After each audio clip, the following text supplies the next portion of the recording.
So hello guys, here is a small video about some exciting stuff I'm working. And on the 3DO Discord I was showing that my original Bizarro Engine 3DO. I tried for through several days. I was slowly trying to port the engine on PC with an SDL frame buffer so that I can work out, debug it, use it as a level editor. So continue working on the game on PC so that I test things faster and then port it back. And I have done a lot of stuff, and I have reached the point where now everything loads, and I'm loading the cells, I'm decoding the cells. I think this is 8-bit cell with palette. These are 4-bit cells with palette. This could be 1-bit, but that's the frame rate from the SDL window, but it happens to be similar to the 3DO frame rate. This big background is a 16-bit raw without palette and compressed. I implement. It's easier to read the compressed data and interpret them than doing the opposite, than read an uncompressed, which I have done before. Read an uncompressed bitmap and try to compress it. And for the format that the hardware accepts. And everything is working here, so maybe I should put this one. And look, even I managed to fill the cell polygons, and I'll show you. And I'll show you this thing. Now I'm going to, the frame rate is pretty high. If I look at the particles, they are very small.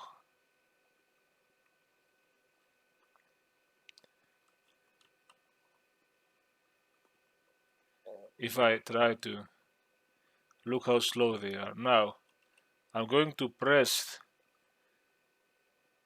Shift, which is the select on 3DO. No, it's not on the 3DO. I'm going to press P, I think P. And the frame rate will lock to 50 on this SDL window. No. Now it is a bit slower. And now the particles are more correct. I haven't implemented blending. Now this is a thing I have to fix on the 3DO side too. Because it's that the particles were not timed based on the time difference. Everything else is timed based on time difference. If I restore the frame rate, things are a bit smoother, but maybe because of the way I'm throttling the frame rate is not very smooth. And everything, all the cells, the hardware 3D matrix work, the cell decoding for certain, for 4-bit, 8-bit palletized, and some raw. These things work, and the cells are rendered, and they are rendered on the 3DO video RAM.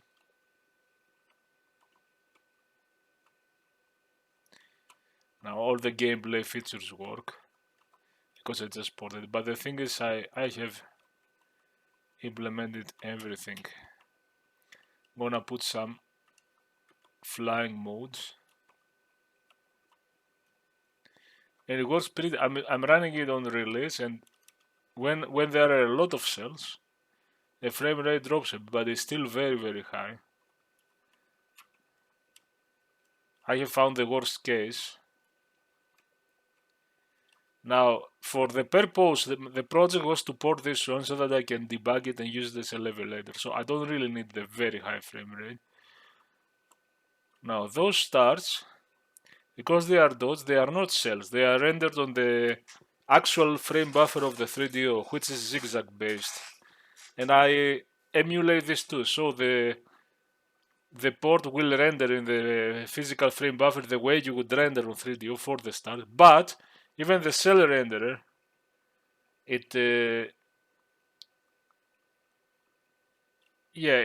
when it renders, it converts to the zigzag format. Like, okay, I want to render a pixel on X and Y coordinates, so do some shifts and ends to find the actual offset in the video RAM, so that when you render it, it's gonna be rendered away in the non-linear frame buffer, like on the 3D. Even if I'm not doing, I could be rendering linearly on the SDL buffer and not on the.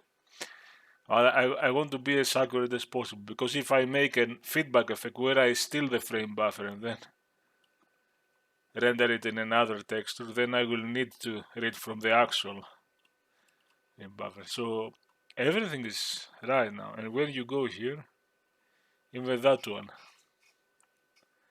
everything. For example, this one is really a cell that is width 1 and height, screen height, and I'm scaling it very much. And I had to fix everything for this to work. Now, the worst case scenario, in some levels, this is I have put the camera at the appropriate place. When I start this, I'm here, I'm looking up there, and I still get 90 frames. But look, I'm going to, I have been trying for different methods, and there is more to do. I'm disabling this method, and I'm dropping at 49, 50 frames. In debug, it's horrible, because it's debug. Because this is the most intensive view on this level. You really have 10 frames per second. And if I use the splat method,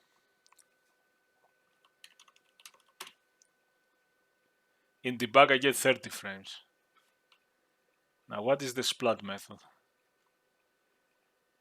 Do you see how the texels are not? They are splat.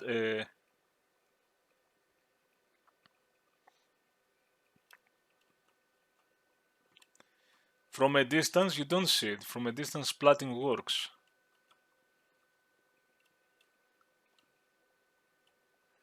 And close up. And I'm not doing it very optimal. Okay, let's put the release without the splat method. Now the other method is very slow, and I'm going to implement a different one.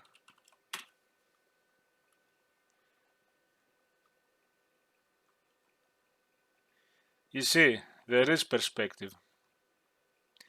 Now there is some stretching. I think that stretching might be normal. Oh, and I see some extra pixels there. It's not accurate. There might be, if I enable blending in the future, there will be a lot of issues, a lot of overdrawing. Look even here. It works for now because I wanted just a simple point. You see, even my weapon here, it's made of real polygons and textures. Oh, I noticed that. I have noticed that in this one. I will need a lot of research if I want to make it accurate, but there are a lot of weird things. Of course, the fact that you go here and things disappear, that's a problem of my 3DO engine. That's a problem of 3DO specific code and not the cell emulation code. Which is, or this stretch, this crazy stretch, which my plan is to write additional code to subdivide the very close polygon, subdivided in 2x2 quads, or even more if needed.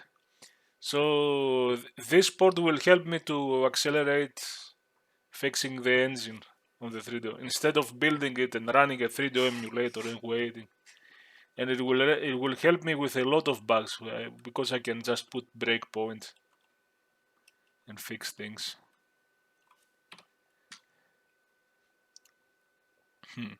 I'm gonna explain you though. Now this is better.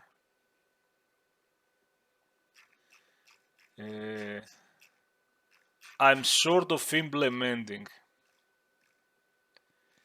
I have many ideas, and this will evolve. This is not final. If I want to make a better cell render, of course, which I could use in other projects too. And I do emulate Maria.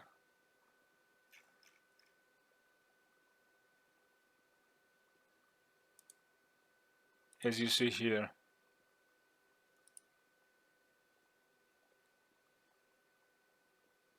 Is the width and the height of the texture, the order if it's clockwise or counterclockwise. Also now I'm not emulating this.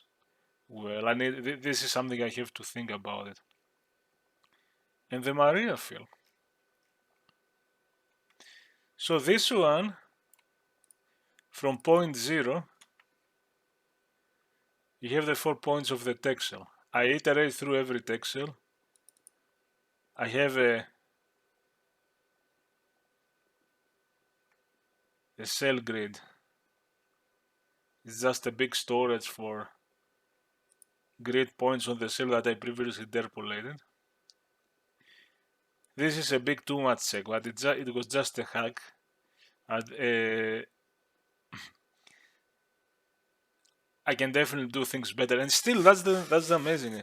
There are things that they have to be done better, more optimized, and in different ways. But even like that, I'm software rendering this thing with so many cells. It's not bad. I was expecting to be slower, but this is gonna render. Either it would render quads, a quad for every texel, or doing the splat text, which is enormous. By the way, this will render 1 point. It will get P0.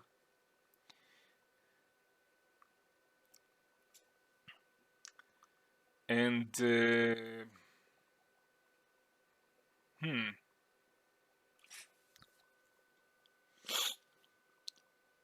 it does the check if the point is outside of the screen. Don't go and render. It gets the offset. This is the thing. I could put that in a macro or something because I have the same thing in other places. That's the thing that will, based on physical pixel position, will find you the position in the video RAM. And it's an offset on DST 16-bit video RAM. I will write it. For now, I say if color was 0, it would be transparent. But I have to, in the future, and I will see how to do. Some of the cells might not have a transparent. They might have a black 000 RGB as something you have to render. But in our cases, everything I have is transparent. But some other examples I did before, some other code, I would have to read the CCB and the flags and know whether I should render or not. It could be color and no transparent something.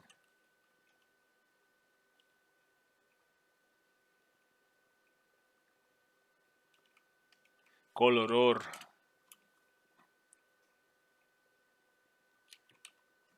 so that if the flags outside, I don't even have flags here. But here, I have the CCB structure. I'm reading the coordinates, source pointer, plot pointer, the flags normally. I have kept the structs.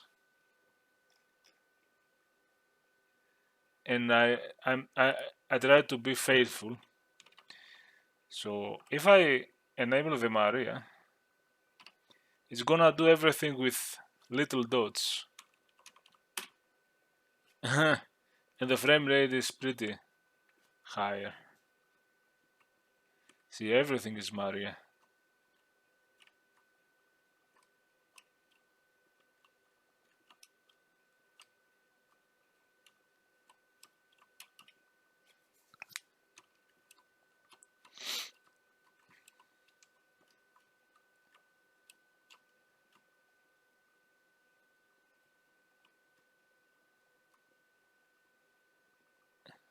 everything. And you see this cell, the first point, the width is 1, and I was supposed to scale it, but the next point will be here or outside. So, or this scale, you see, 2 by 2 scale. So I had this only for test, because normally I can naturally work with cells and enable the variant in the cells and then check if it is. I'm pretty happy how it's going. And the splat method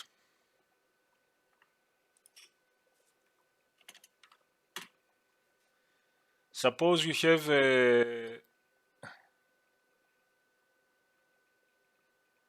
where's the point? You have 4 points.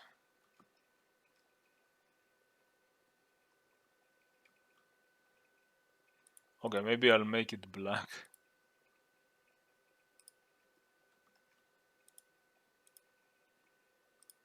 Some polygons. Normally you have to fill that. And fill inside with either the polygon, the scan lines. And that's not the polygon, that's the texel, which I feel like little polygons. But imagine if you have if you have all these textures with their individual points, individual bitmaps, then for every texel of a bitmap. So if your texture is 256 by 256, you would have to fill 65,536, 65,000 individual micro polygons, and that's very costly the way I'm doing it. And I'm gonna search better ways. So now if you do Maria, you're going to render the points. See, this is a texture that continues, and so on. So you will render this texel, these individual polygons. But now I'm finding the min max of this, minimum horizontal, maximum horizontal, minimum max, and I'm simply splatting a square. But that means that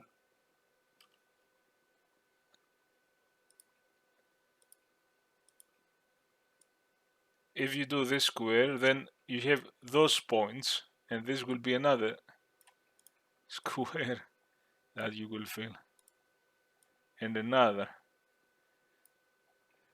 Now in the future, as I'm finding the min-max, I'm going to look for an alternative algorithm where it walks through every pixel, but in reverse finds if a pixel is inside or outside the texel. And I will try this alternative, which will be interesting. It seems less optimal for big polygons, but for tiny micro polygons it might be better. And I have other ideas too. So this ended up being faster, even if it, as I said, it has the splatting artifacts. You see it's squares rotating around. But funny enough, this works okay for most. You have to go very close to. Or you need... I'm surprised. It's just not very accurate close up. So I have the 4 points, and I'm finding min and max. I don't know if this is the best. A lot of checks. So that I know that I'm going to render from min to max a big square. And the reality is, okay, I can do that better, because here I'm checking all the time if I'm inside or outside, because I'm going to loop through X and Y and render the same offset. Okay, I can optimize that a bit. Because you could, if it's just squares, I can outside. Let me try that one. So my benchmark. This view is getting okay. It's jumping a bit. The frame rate is jumping. It's getting 88, and then it's jumping down up. It's hard to say.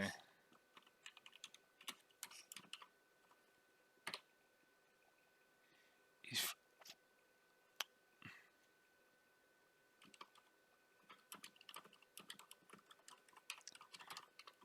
since it's a square that is aligned with horizontal and vertical, it's not like a arbitrary polygon. I can skip entire lines.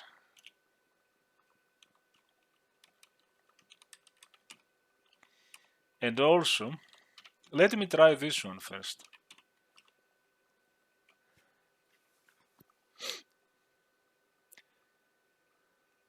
And actually I can do something better. I mean, come on.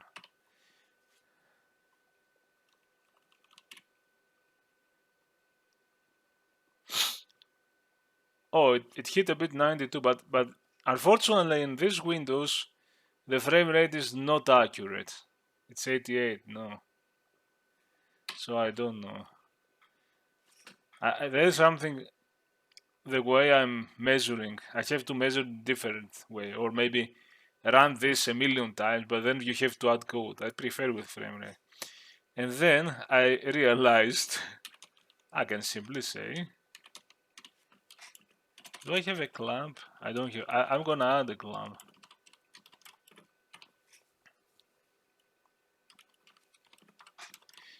The thing is, I don't want to write something outside.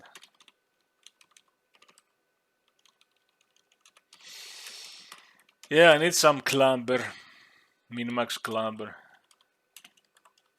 Let's do it like this now, because now I'm...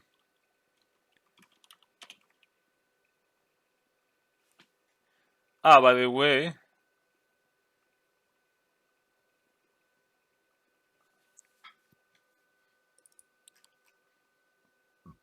Ugh.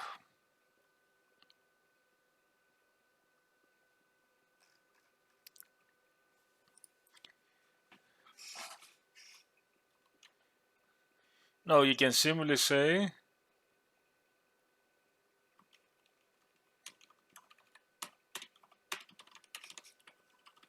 Don't even render if psi-min is higher.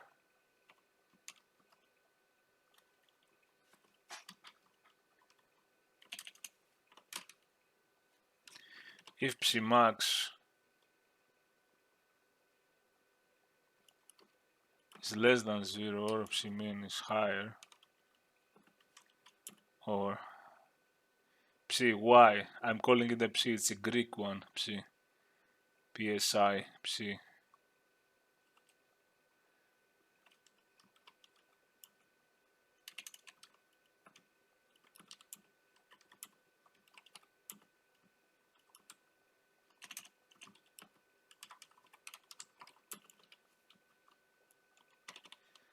Yeah. So if y min, psi min, I will call it psi min because that's what comes. In Greek mathematics,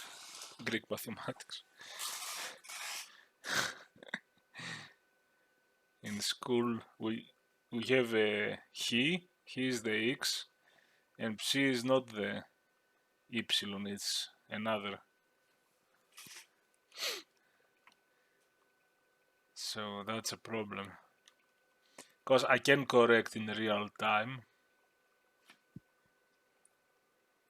Because you know, if the minimum is above or below, then the maximum will be even further, so it will be all outside.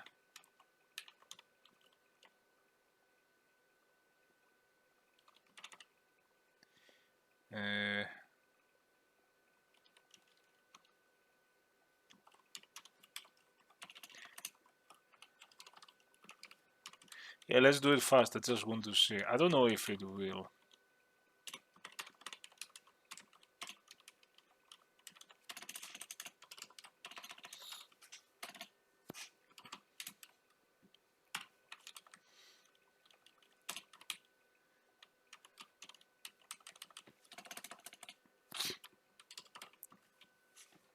polygon. We can since we are rendering a single color, we are not rendering in a text, but even in a text, and since it's a square, so the clamp is easy, we can literally sorry.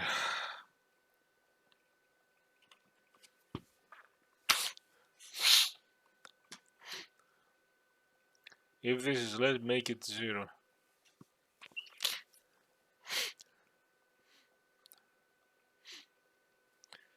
Yeah, that seems legit.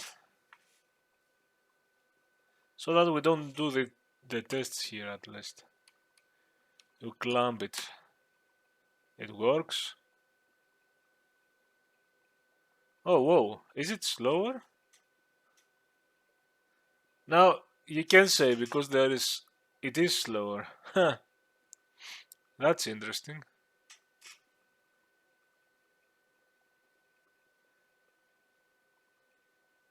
80? Okay, hold on. Technically, things like that seem like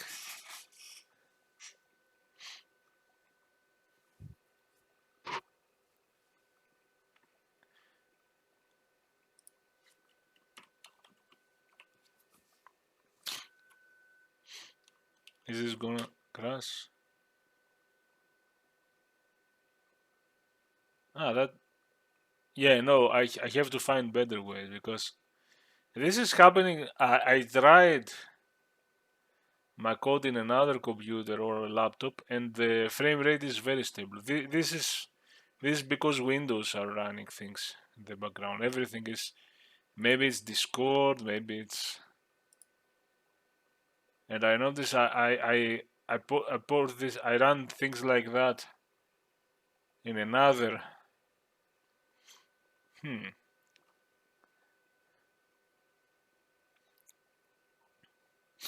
That's extra costly. And I'm surprised. How about on debug?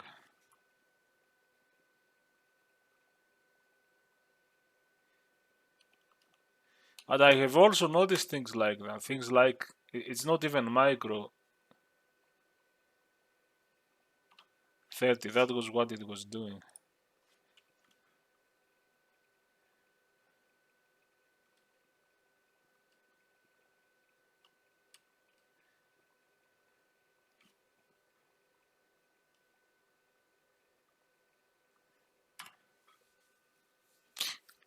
Because now this one will do several checks every pixel.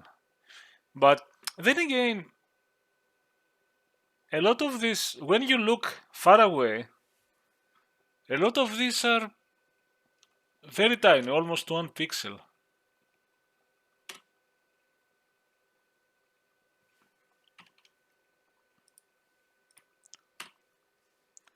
So sometimes this, it seemed like an optimization, but think about here, those plotting pixels, a lot of them are very small.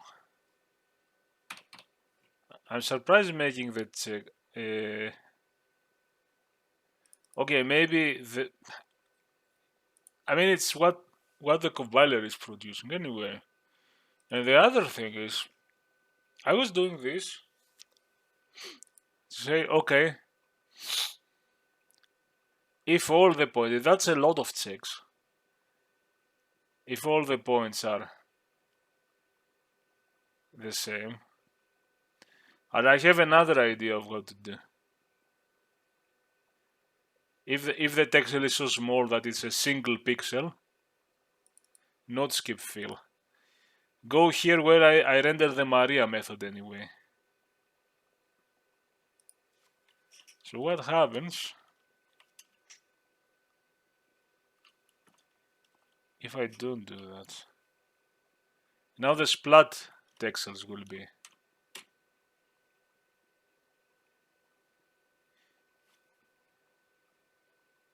It says fast 89, 90 I've seen.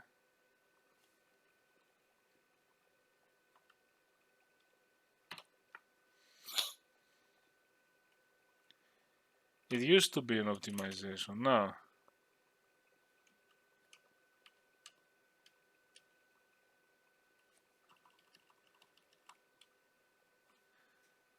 but if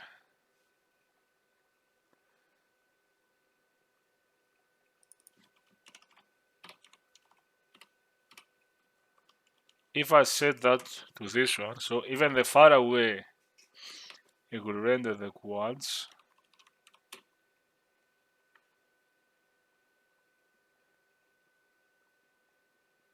$47.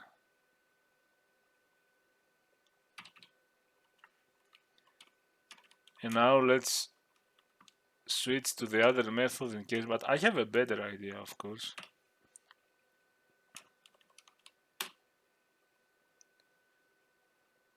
It goes at 50. It goes 48, 49, 50, of course. It's not stable. Because this method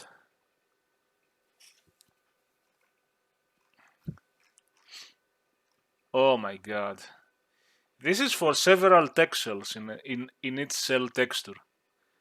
So you can have one of the cells, if it's a 32 by 32, we have 1024 cells by 1,000 of cell polygons, maybe a few hundred. You can have several 100,000 micro texels. And even if it's a texture, because it's forward, and if it's a texture that is far away and the texture is like, I don't know, it's few pixels, I still iterate through the way the 3DO is supposed to work. Every pixel, decode the pixel and write. I end up writing single points, but I guess this trick, if it's a single point, go and draw a point anyway. Else,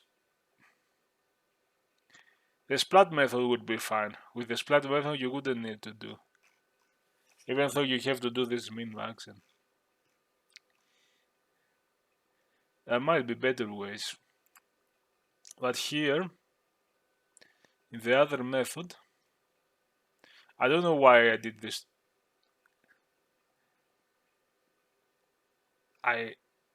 It's an algorithm to render flat shaded quads. Or I might be sorting the point from top to bottom.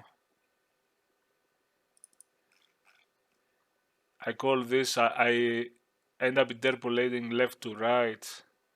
I do some fixed point arithmetic here. And I end up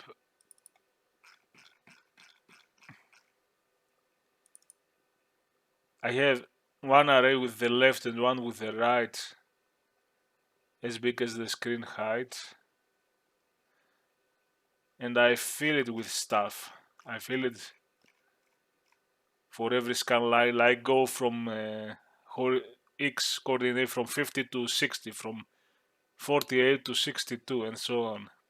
By interpolating across the edges, I do all that stuff for tiny quads. Tiny micro quads that you don't need.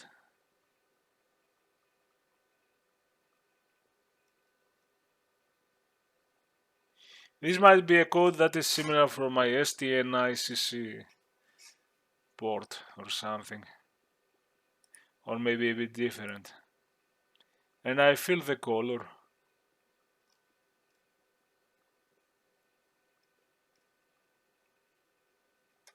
So there is a lot of involved for microtextures.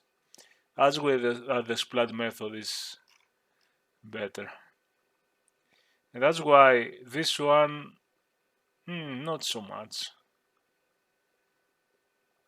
If with some check you can skip for textures that are 1 pixel, you can skip.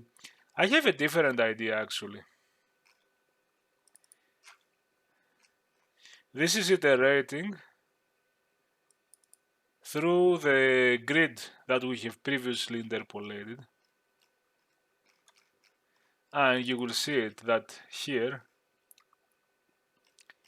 before I call the render, here is a pure interpolation with this is the cell vectors.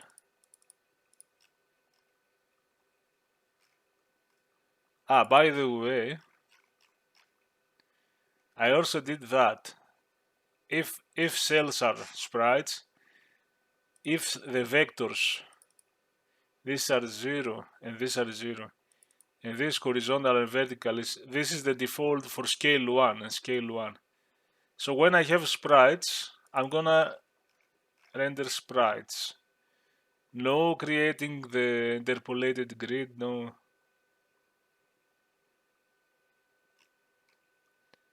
I have a code that decodes the line.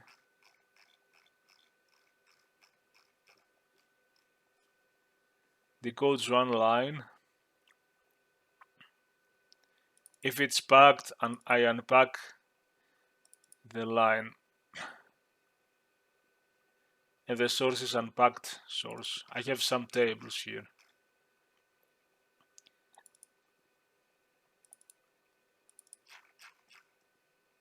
It's pretty cool. And now the source, the destination is the bitmap line. And now I read the source. If row means it doesn't have palette. I have done 8-bit and 16 bits. Those are the only ones. I haven't tested that, and so I have the comment. I need to convert them, and I could. It's easy. It's some shifts and ends and stuff. But because on Bizarro Underground I don't use an 8-bit row. I haven't implemented this. I'm saying, yeah, I could do that too. If it's palletized, if it's 4-bit, I do 4-bit and 8-bit now because that's the only one I use. I read the stuff and use the palette, and in these cases the destination is it is 16-bit. I thought it was no, it's not 32.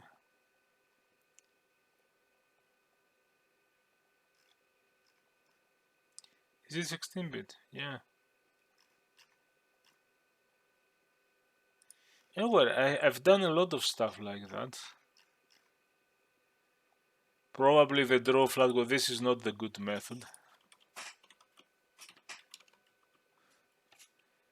And my idea is this splat method is a good basis for something.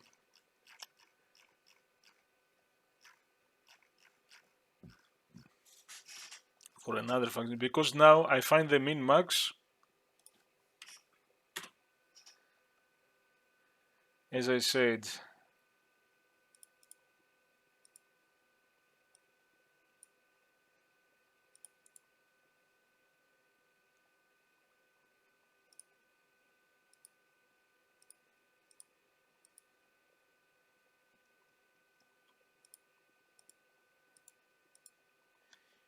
I found the min max and I'm feeling that. But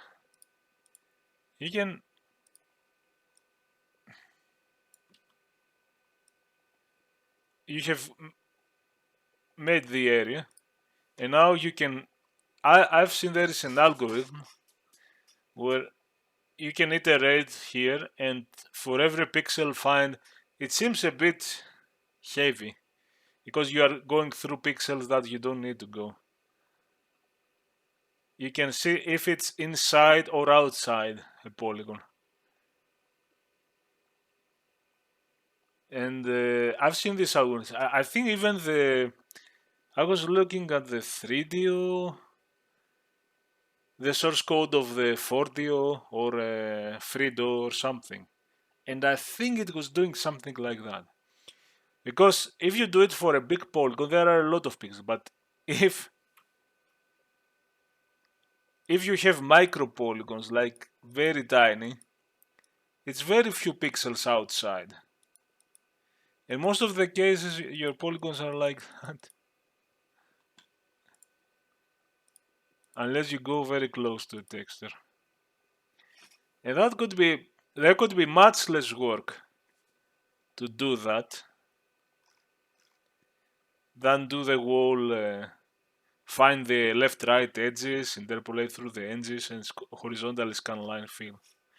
And also in the 3DO patents, I read that they might have done the.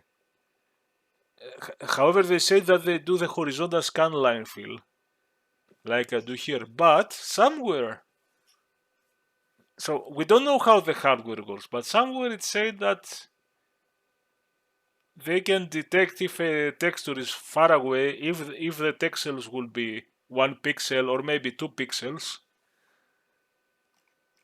and they would go for a splatting algorithm like that.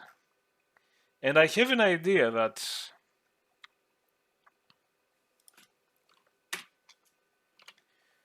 okay, this is splat texel, render cell grid texels, and so on.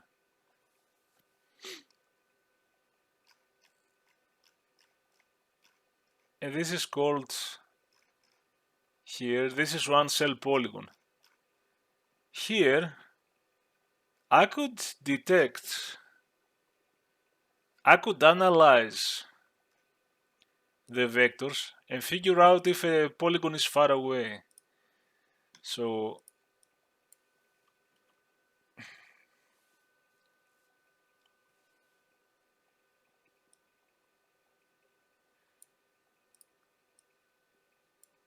you have the vector, this one. That's the other thing I could do.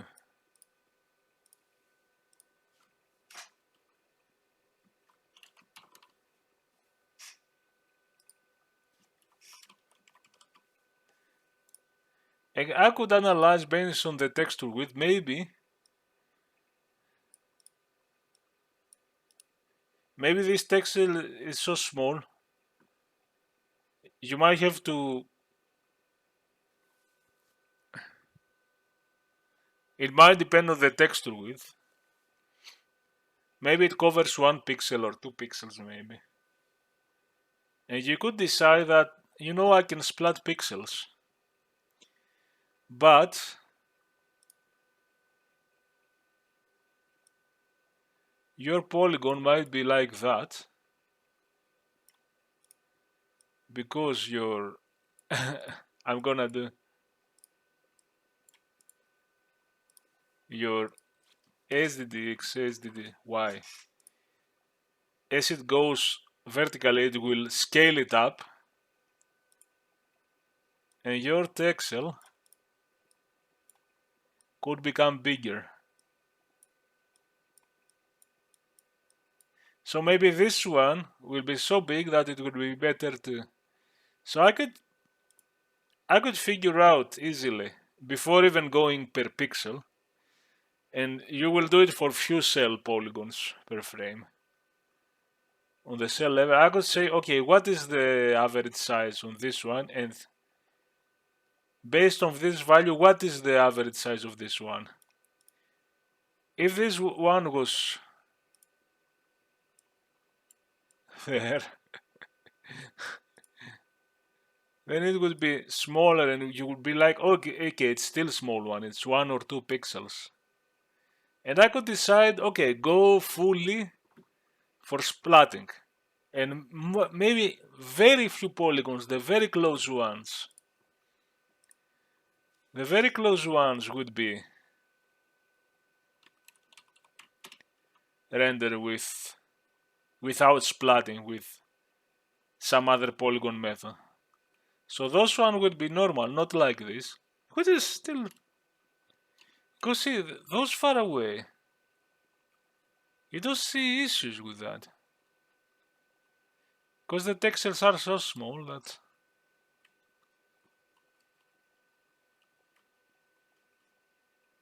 If I implement high definition rendering, you will start seeing issues with those ones. So the splatting, it's very hard to see that it's not correct. So I have these ideas, I have more ideas.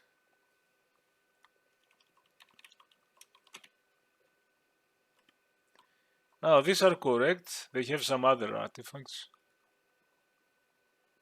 So they are real texels.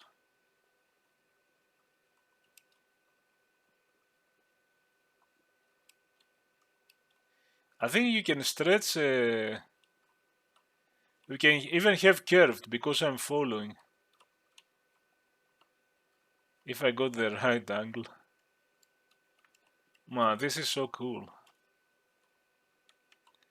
So cool how it works. I see some noisy pixels here. I don't know.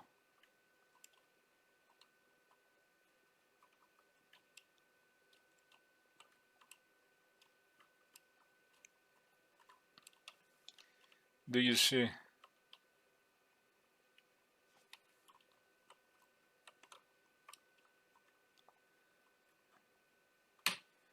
I'm so happy with where it's going. And the thing is, personally, it doesn't matter that the rendering is not proper, because I only want this to help me in debugging the Bizarro Underground, which means I might have to compare this one with this one, because I try to. This is the one. I try to not touch this generally. My SDL is in this one. Somehow, although I have to include some things from the game from Fiddle Funks because I could make the interfacing better. The SDL input, I wanted to include these things which are 3D structs so that I can map the buttons. So there are things. I wanted to. This one is an external pointer on the 3D video RAM so that I can render the screen. So I try to. Oh, okay, let's see. But maybe I changed very few stuff.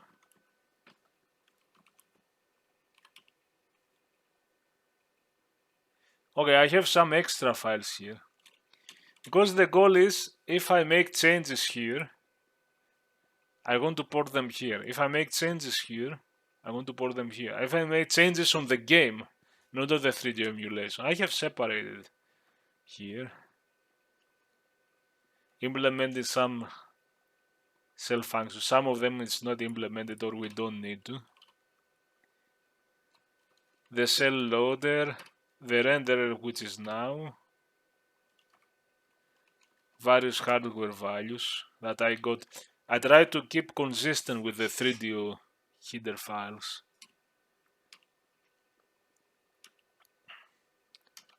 And this is clearly.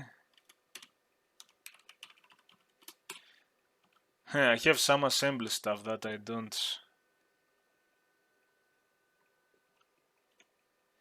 There are more files. Probably there are files that.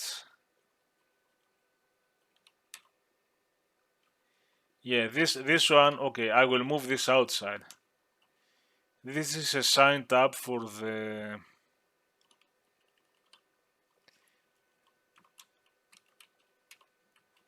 I might be emulating.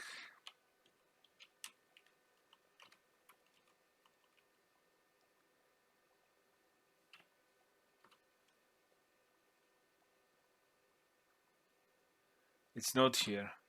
I might be emulating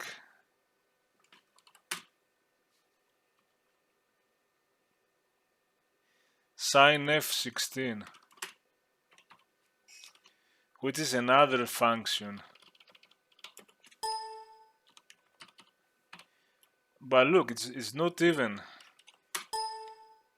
Oh, it's not here. It's a define. I'm emulating more things from the 3D API that shouldn't be part of the game code.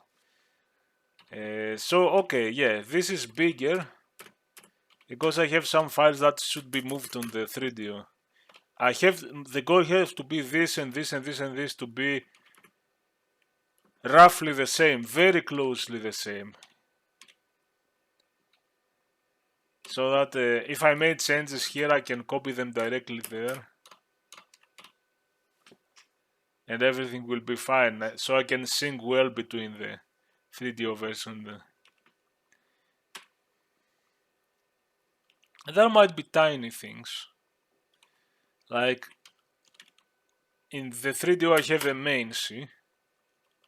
That's where it starts. On the PC I have to call it main 3DO. Because that's not the main.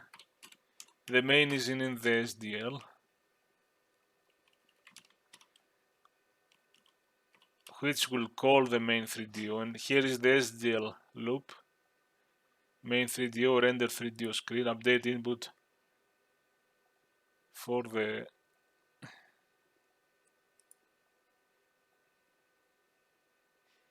.3DO later.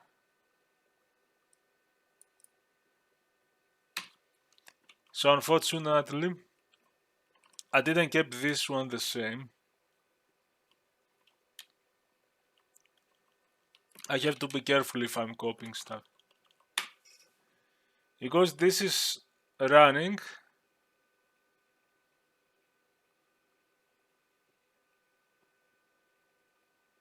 That doesn't even return 0. But it doesn't, because this core run, that's another. This is going to go in an inner loop after the init. But here I've changed stuff. I talked about that before. Oh no, and the core is, oh god. I've given run game in the core run. And I think, let's see if it's that. I have included something. I don't know if I need it. Core run. Run game. That should be going into an endless loop. No, I know. I have this logic with the core where everything runs around it. See, I don't need to implement those open folio.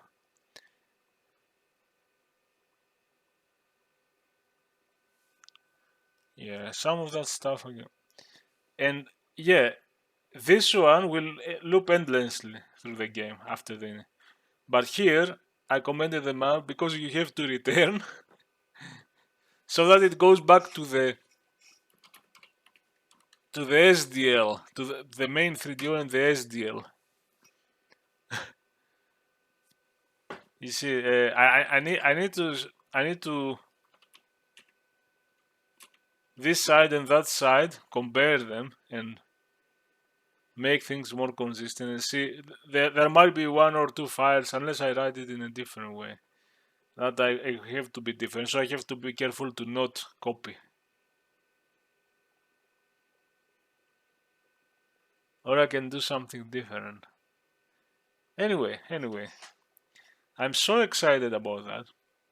I could continue doing research because I like the research on different ways to render stuff, and the thing is, the cell renderer will have more flags, more checks. I might implement alpha blending, but I could either emulate the equation for blending, shading, and so on, or I can read the flag and say, okay, if it's that flag that I use for average blending, then do the average blending. So I could fake it. I could high level emulate it or emulate all aspects of it. I could emulate the. See, I'm using the VDL doesn't work now.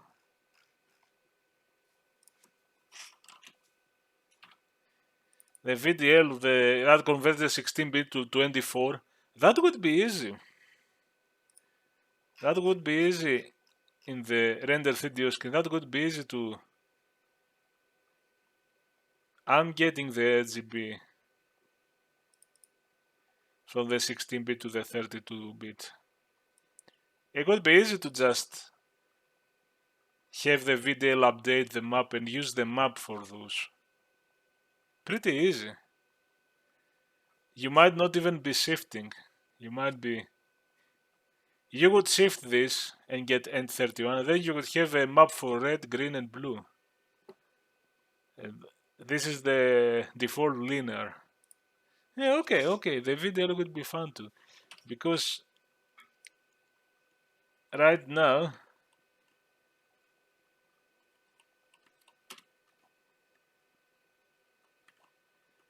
if you go, it's not here. Those greens are trapped. If you go here,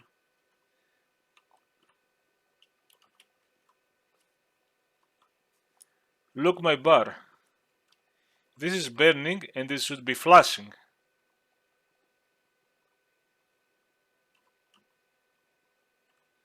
When I'm close to it. And also look.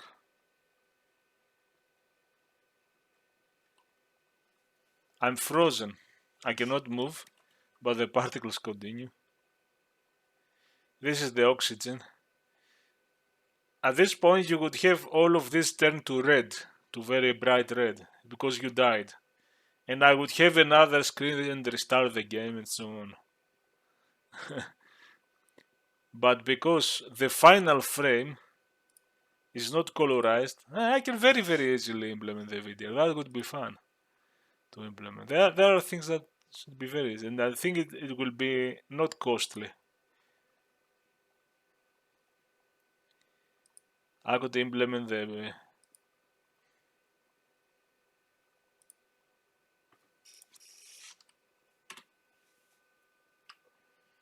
and I have an idea that I have this experiment studio.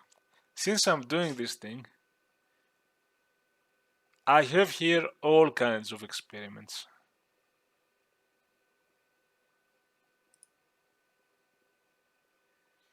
The feedback textures, various packed formats, sprites, stuff. I have way more than I emulate here.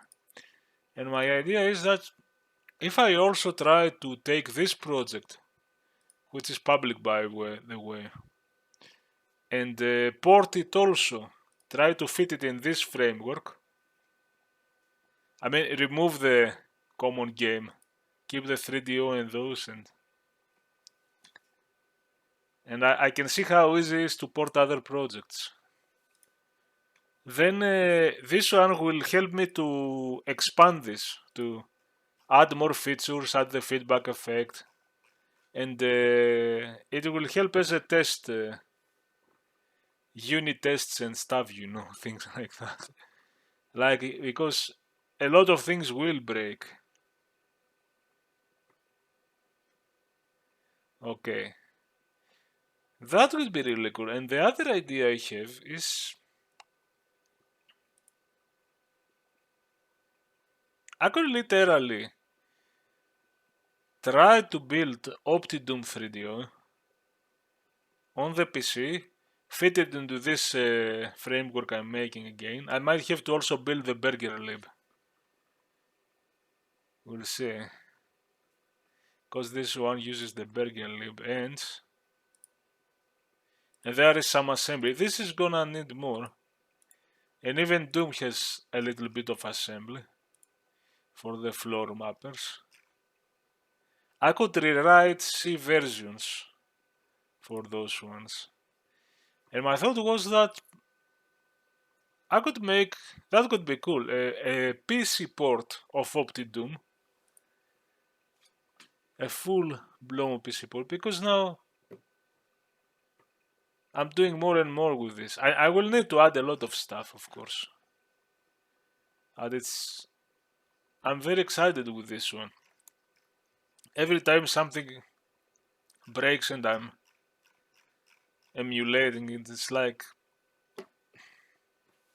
I can write new projects, new 3DO projects now here,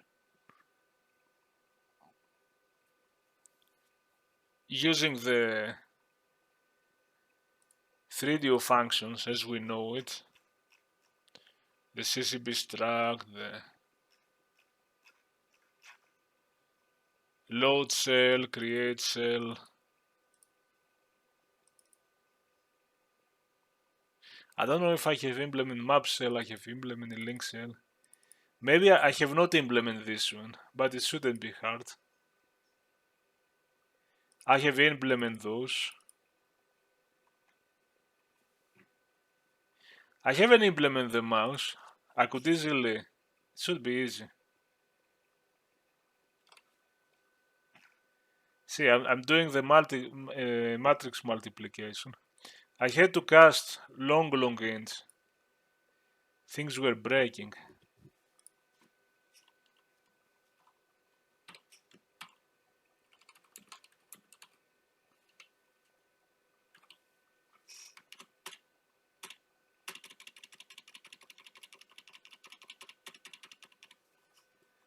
If you do that,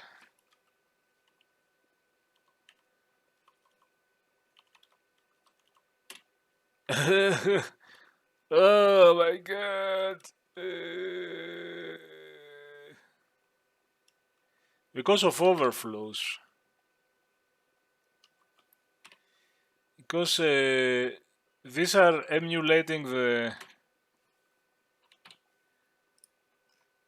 hardware matrix of 3DO. The good thing with the hardware matrix of 3DO, it's fixed point, but it handles the overflows pretty well. Because you have to multiply fixed points, this is gonna grow enormous from 32-bit to 64-bit if your number has been. But then it's going to be, this is a struct that will shift back later after the multiply. Also, I had the fixed mul, which I do that. I could have used the fixed mul there. Multiply. I can have here the long ends.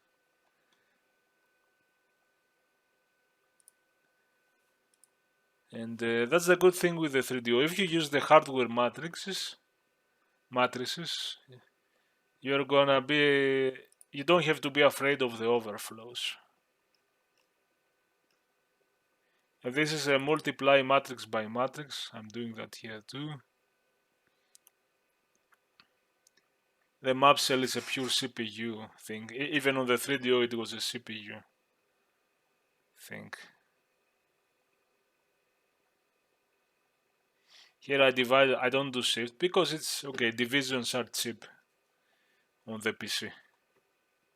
So this might work for any, not just power of two texts, but any. Link cell is so easy. I don't need to do delete cell. I could do this one, I don't use it here. I should add a mouse here. Mouse keyboard controls.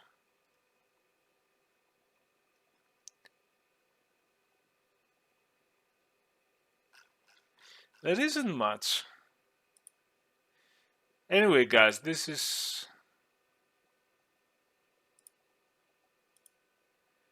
goes it. I'm so excited where it goes, and normally if I don't get excited to improve the renderer and port experiments 3D OptiDoom 3D, which I should do too. I should start using this to actually work on the game. You know. And that's it. See you in the next update. Bye.